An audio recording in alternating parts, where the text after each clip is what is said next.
Emergency over होने के बाद छोटा मोटा रिलीफ वर्क चलता रहा, but eventually then we thought while we were setting up the structure and all that कि यार ये छोटा छोटा, जैसे हम इंडिया में अगर मान लो खाना खिलाने लगे तो ये 2-3 हजार करोड़ रुपए तो 2 महीने में खत्म हो जाएगा। ये 2 महीने भी नहीं, मेरे ख्याल से 1 महीने में हम उससे खाने डिस्ट्रीब्यूट करते रह जाएंगे। इम्पैक्ट क्या आएगा? तो क्वेश्चन ये था कि यार ये इम्पैक्ट लाने के लिए ना we have to go upstream. Upstream मतलब हमें कुछ ऐसी चीजें, जैसे हमने जो अपना डेल्टा वेव के बाद कौन सा वेरिएंट आया था, ओमिक्रॉन वेरिएंट जो आया था, वो इंडिया में डिटेक्ट हमारी उसकी वजह से होता है, जो हमने लाइफ स्ट्रैंड लाइफ साइंसेज, जो कि क्योंकि दुनिया में क्या है कि ना अराउंड 5% की एवरेज रहती है, वो सैंपल करते हैं आपके सीवेजेस में कि कौन सा नया वायरस आ रहा है। तो इंडिया में वो 0.1% से भी कम थी। तो हमने, मेरे ख्याल से उसमें भी एक बहुत बड़ा नंबर है, 16% of all the sampling of this genomic sampling of this thing was happened due to our funding. तो जो स्ट्रैंड लाइफ साइंसेज है, जो मेरे ख्याल से अभी रिलायंस ने एक्वायर कर लिया उनको, तो उससे पहले जब वो इंडिपेंडेंट कंपनी थे, तो उस टाइम पे उन्होंने मतलब 16% ऑफ इंडिया का पूरा जो सैम्पलिंग थी they used to do. And omicron India में जब हिट कर गया था, तो they were the ones who broke this news कि भाई this new virus has been come. So we realise कि यार अपस्ट्रीम जाने, क्योंकि ओमिक्रॉन हमने बड़े जल्दी कंट्रोल कर लिया, ओमिक्रॉन इंडिया में ज्यादा कुछ कर नहीं पाया उसके बाद। तो वी रियलाइज कि यार we have to go upstream. Upstream means higher level पे हम रिसर्च में जाएं, जहां पे इंडिया का, अगर हमें बायोमेडिकल या इंडिया का जो बायोमेडिकल से भी ऊपर मैं कहूंगा कि अभी हमारा जो स्टांस इस तरफ जा रहा है कि इंडिया में हम कैसे रिसर्च और साइंटिफिक डेवलपमेंट को प्रमोट करें, इंडिया के डीएनए में लेके आए। हम ज्यादातर सर्विसेज इंडस्ट्री बन गए, ठीक, मतलब we have a natural entrepreneurial mind, that's why India के स्टार्टअप्स इतना अच्छा कर रहे हैं। इंडिया में बहुत सारे स्टार्टअप हैं, बाहर जाके भी करते हैं, बट अगर आप अभी भी आज इंडिया की टॉप ब्रांडिंग देखोगे ग्लोबली, तो वो ऐसा नहीं है कि हमारे कोई ग्लोबल ब्रांड बने हुए हैं। हमारी सबसे बड़ी ब्रांडिंग क्या है कि हम तो सीईओ हैं दूसरी कंपनी के, बट एंड में है तो हम सीईओ ना, काम तो किसी और के लिए कर रहे हैं ना। तो वो how do we make sure that वो कंपनियां इंडिया में बने, इंडिया से बने और इंडिया में बाहर जाएं, उसके लिए हम क्या कर सकते हैं? ऑलरेडी बन रही हैं, बट हम क्या कर सकते हैं उसके अलावा? तो इस वजह से हमने ये सोचा कि हम कैसे इंडिया में ये रिसर्च का कल्चर लेके आ पाए। और मैं, जैसे मेरी एक एआई कंपनी मैंने रिसेंटली 2024 में ही स्टार्ट करी है, तो उसमें मेरे जो को फाउंडर हैं 2 प्रोफेसर है, एक आईएससी के प्रोफेसर है, एक प्रिंसटन के प्रोफेसर है। और मैंने जो लेवल ऑफ उनका जो ज़ील देखा है ना, कि कुछ नया इनोवेट करने का, उसके वेंचर्स बनाने का, और एक नहीं मल्टीपल प्रोफेसर, तो जो परसेंटेज है ना वहां पे, जो प्रोफेसर ऐसा कर रहे हैं कुछ कटिंग एज रिसर्च करके उससे कुछ बिजनेस बनाया जा सके, और जो साइंस एंड रिसर्च का जो एक्चुअल अप्लाइड वर्ल्ड में लेके आना, उस चीज को अप्लाइड साइंसेज में लेके आना, पहले रिसर्च किया, उसको अप्लाइड साइंस में लेकर उससे वेंचर बनाया। ये बड़ा उनका फंडा क्लियर है कि भाई अगर आपको इम्पैक्ट लार्ज स्केल में लाना है ना, तो वो कमर्शियल आउटकम से ही आएगा। ठीक है, कि आप ऐसा नहीं आपने रिसर्च का पेपर निकाल दिया, पेटेंट कर दिया, उससे कुछ इम्पैक्ट आने वाला है। इम्पैक्ट तब आएगा जब आप उसको डाउनस्ट्रीम लेके जा पाओगे, तो पर पहले अपस्ट्रीम अपने यहाँ होना चाहिए।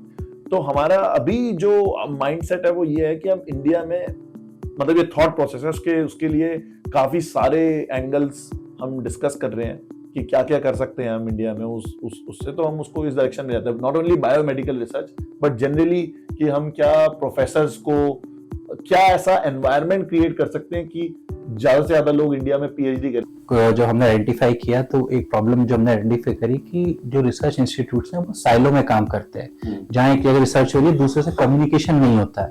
सो what we encouraged is this interdisciplinary approach and making of a networking. तो हमारे नेटवर्क में आज की डेट में IIT Madras, IIT Bombay, Kanpur, IASC, CCMB, CDRI, BITS Pilani जैसे प्रोमिनेंट इंस्टीट्यूट्स हैं। इंस्टीट्यूट्स जो रिसर्च करते हैं, उसके अलावा एक बहुत बड़ा रिसर्च का आपका सेगमेंट होता है जो कि स्टार्टअप्स भी करते हैं, और स्टार्टअप्स होते हैं इंक्यूबेटेड, बहुत सारे इंक्यूबेशन सेंटर। तो जब हमने बायोमेडिकल रिसर्च पे अपना फोकस किया, तो हमने आइडेंटिफाई किया कि कौन से की प्लेयर्स हैं इस एरिया में। तो अगर आप की प्लेयर्स की बात करें इंडिया में, तो एक है रिसर्च इंस्टीट्यूट्स, जिसको हम एकेडमिया कहते हैं। The other one is the industry, the third one is, if you can include, is the startups, और फोर्थ वन है मेडिकल कॉलेजेस एंड हॉस्पिटल्स जो थ्रू आउट इंडिया है, जिनके पास बहुत सारा क्लिनिकल डेटा है और उनमें से कुछ लोग अच्छी रिसर्च करते भी हैं। अब प्रॉब्लम क्या थी जो हमें समझ में आई कि ये चारों सेक्टर एक दूसरे से इंटरेक्ट नहीं करते और आपस में भी बहुत लिमिटेड इंटरेक्शन रहता है। So with this concept ki how to promote interdisciplinary research, how to make them talk to each other, how to bring them on a common platform, we started this program called BFI BIOM program.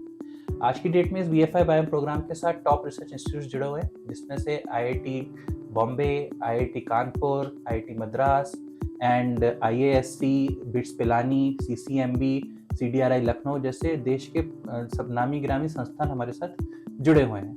इसके अलावा incubators जहाँ पे startups को mentorship मिलती है, जिसमें venture centre है, सी camp है, SIAC IIT कानपुर है, ऐसे बड़े बड़े हमारे जो आपके इंक्यूबेटर्स है वो भी हमारे साथ जुड़े हुए हैं, हमसे फंडिंग ले रहे हैं। और अब हमने जो नया सेगमेंट चालू किया है वो मेडिकल कॉलेजेस पे फोकस है। उस मेडिकल कॉलेजेस में एम्स है, जिसके लिए हमने पहला प्रोग्राम निकाला, और अभी हमने रिसेंट अपने प्रोग्राम निकाला है समर्थ नाम से, जिसमें बाकी सारे मेडिकल कॉलेज हॉस्पिटल्स ग्रांट के लिए अप्लाई कर सकते हैं। तो हमारा ये विजन है कि कैसे सारे स्टेक होल्डर्स को जो कि एक पेंडेमिक में काम कर रहे थे उनको एक प्लेटफॉर्म पे लाया जाए और उनसे जो रिसर्च कराई जाए वो कोऑर्डिनेटेड रिसर्च हो। हम प्रोजेक्ट्स प्रिफर भी ऐसे ही करते हैं। अगर आप हमसे कहते हो कि AIIMS is collaborating with IIT Delhi for a project, we prefer that project instead of a solitary project. इसके अलावा हमने एक चीज और उसमें मेंशन कर रखी है कि we will support risk funding. Risk funding means आपको कहीं प्रोफेसर हैं या फिर आप कोई स्टार्टअप है और आपका जो प्रोजेक्ट है उसमें सक्सेस के चांसेस कम हैं, बट अगर सक्सेस मिलती है तो इट इज़ डिसरप्टिव, मतलब वो पूरा सिनेरियो चेंज कर देगी। ऐसी फंडिंग्स को देने के लिए गवर्नमेंट के साथ बड़ा मुश्किल हो जाता है। तो ऐसे एरियाज में रिस्क फंडिंग को लेके हम अपना काम कर रहे हैं, लोगों को रिस्क फंडिंग प्रमोट कर रहे हैं। और पर इंस्टीट्यूट जो हमने दिया है अब तक $1 मिलियन का आपको प्रॉमिस दिया है, जिसमें से फर्स्ट ट्रांचेस जा चुका है। हमारे साथ एक चीज़ और अच्छी है कि हम जो ट्रांच होता है वो अपफ्रंट देते हैं। इंडिया में रिसर्च में बहुत प्रॉब्लम ये आती है कि आपने प्रोजेक्ट सबमिट कर दिया, नाउ यू आर वेटिंग कि कब ट्रांच निकलेगा, कब पैसा मिलेगा। हम पहले पैसा देते हैं, बाद में वो रिसर्च अपनी स्टार्ट करते हैं।